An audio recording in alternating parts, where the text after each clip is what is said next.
अॼु जी जेका ॻाल्हि ॿोल आहे उहा आहे पिरालो थाणे जी हद में अमन अमान जी सूरत हाल बाबति। SHO निसार अहमद महर जी मुक़ररी खां पोइ हफ़्ते जे अंदरि पिराले जे काफ़ी कंट्रोल थी चुको आहे ऐं SHO पिराले जे निसार अहमद महर जी महिनतूं ऐं कोशिशूं इहे आहिनि त SSP तौहीद रहमान ऐं DSP सिटी फराज़ मेतलो ऐं हिन शहरनि जो एतमाद जेको मुंहिंजे मथां आहे उन ते मूंखे पूरो लहिणो आहे ऐं पिराले में अमन अमान जी सूरत हाल खे बहितर इनशाला बणाईंदासीं। पहिरीं त हुनजो ऐलान इहो ई आहे त बिग़ैर हथियार लेसन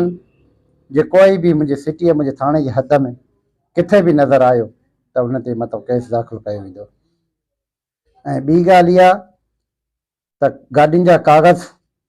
जेके पंहिंजे नाले ते गाॾियूं आहिनि बग़ैर कागज़ जी गाॾी काई बि मुंहिंजे शहर में एंट्री न थिए, छो जो मुख़्तलिफ़ केसनि में घुर्बल जी कामयाबी बि थी चुकी आहे SHO महर साहब खे ऐं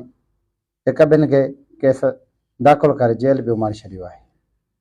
अहिड़े ई सूरत हाल ते जे कंट्रोल करण जे लाइ पिराले जी हद में 7 वार्ड आहिनि ऐं पॉपुलेशन जेका आहे उहा तालुके खां मथे आहे। अहिड़े ई नियत सां अहिड़े रूअत सां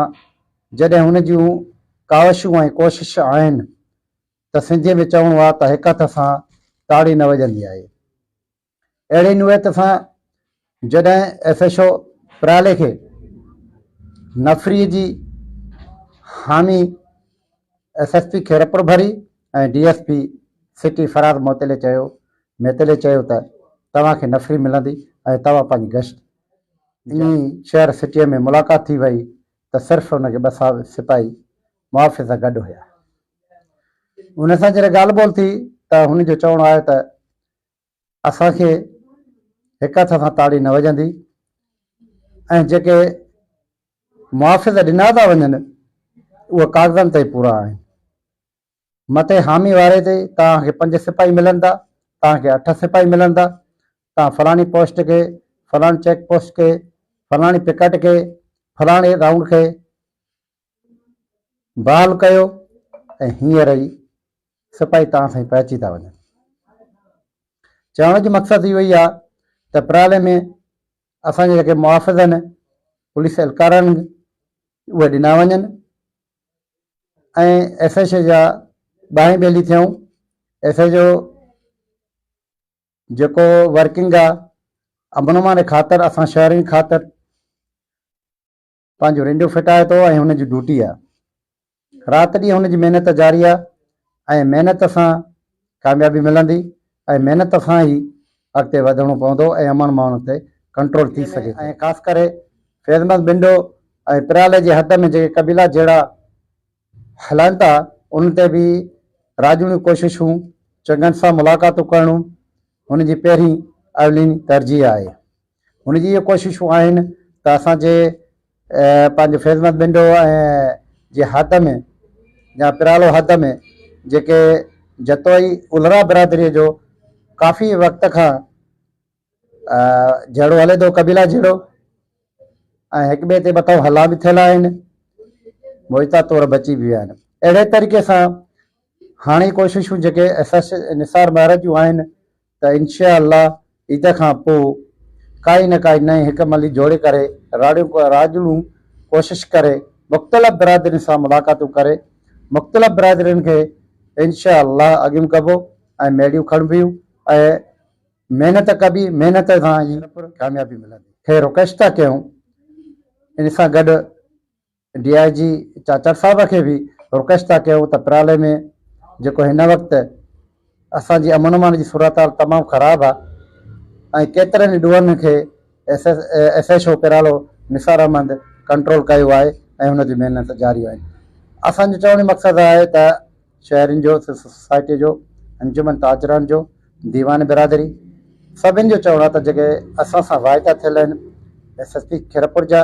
ऐं DSP फराद मेतलो जा, जेको हाणे अनक़रीब 4-5 ॾींहं थिया मुलाक़ात बि करे वियो शहरनि सां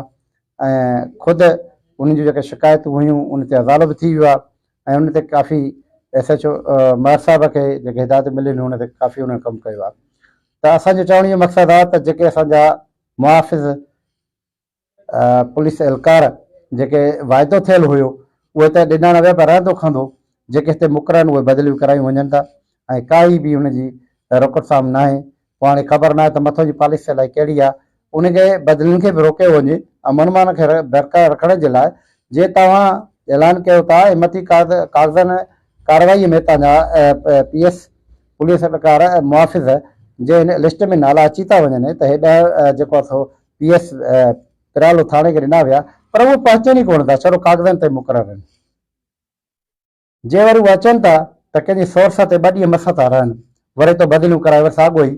कंहिं साहब जे पेट्रोल पंप ते, कंहिं साहब जे बंगले ते, कंहिं साहब जे ज़मीननि ते, कंहिं साहब जे जेको कारोबार ते उते पंहिंजा हथियार रखी वेठा राति जो सुकून सुम्हिया पिया आहिनि, सिर्फ़ु ड्यूटी 2 या 3 कलाक था कनि। असां SSP खीरपुर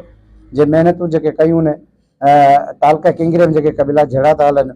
ऐं उहे कामयाबु वयूं आहिनि ऐं इंशाअल्लाह असांखे उमेदु आहे त ईद खां पोइ जेके राजू कोशिशूं आहिनि उन सां ज़रूरु कानून जो सहारो बि थींदो, कानूनी मदद बि थींदी त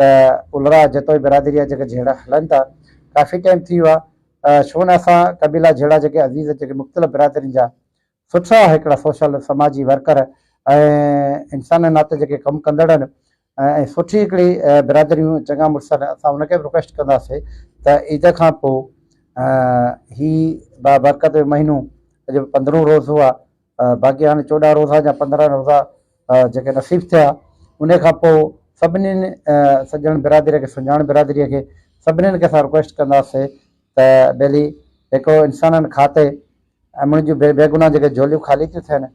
उन्हनि जे खाते, छो जो क़बीला जहिड़ा 5 खून थियनि, 10 खून थियनि, 15 खून थियनि, नेठि वरी बि अमन तरफ़ ऐं फ़ैसिलो सुलह तरफ़ दुरियूं 2 नेठि अची वियूं। तंहिंखां हाणे छो न पंहिंजो जेको आहे सो उन 2 धुरियुनि जे तरफ़ मेड़ी तरफ़ियूं खणजनि ऐं 2 धुरनि खे फ़ैसिले जे लाइ आमाद कजे ऐं फ़ैसिले लाइ राज़ी करे छो न खीर खंड कराइजनि, बेगुनाह अमन जूं झोलियूं ख़ाली छो वहनि, बेगुनाह रतो शाण छो थिए ऐं भेनरुनि खां ॿाहिरि जुदा छो थियनि ऐं असांजूं भेनरियूं बेवा छो थियनि ऐं उन जे बचनि खां पीअर जुदा छो थियनि। सिर्फ़ु राति जो 12 बजे वर्किंग करे थो, 2 बजे ताईं सुबुह ताईं रोज़े ताईं पंहिंजो बॉर्डर जो जेको मुहाफ़िज़ करे थो, हिफ़ाज़त करे थो ऐं पंहिंजो राति ॾींहुं जागे थो त उन ॿाहिरि सफ़ाई कुझु कोन्हे। हीउ इलाइक़ो डेंजर इलाइक़ो आहे, हीउ इलाइक़ो क़बीला जहिड़नि में सुठियूं हिकिड़ियूं ज़ातियूं रहनि थियूं, सुठा हिकिड़ा धाड़ियल टार्चर बि ॾियनि था ऐं उन जा जेके पालियल कुता आहिनि उहे बि ख़ुदि चक हणण जे लाइ खोड़ जायुनि ते जेको चक हणण जी कोशिशि कनि था, छो न हुनखे चक हणण खां अॻु में हुनखे चइबुक वाहे कढिजे त जीअं असांजो SHO निसार अहमद महर साहिब जी महिनतूं ऐं कोशिशूं जेके आहिनि उहे कामयाबी तरफ़ वञनि, अमन तरफ़ वञनि ऐं भाईचारो थियनि ऐं हुननि जूं जेको ईद खां पोइ जो कोशिशूं आहिनि उहे बि इंशाअल्लाह हुनजी कामयाबु थींदियूं। भाई साहिब पिराले पेज खे लाइक करणु शेयर कनि दोस्तनि वॾी महिरबानी। किन दोस्तनि खे असांजूं ॻाल्हियूं जे सुठियूं लॻियूं आहिनि त ज़रूरु पंहिंजी कमेंट्स ॾेई असांखे राय कंदा। जेके दोस्त जी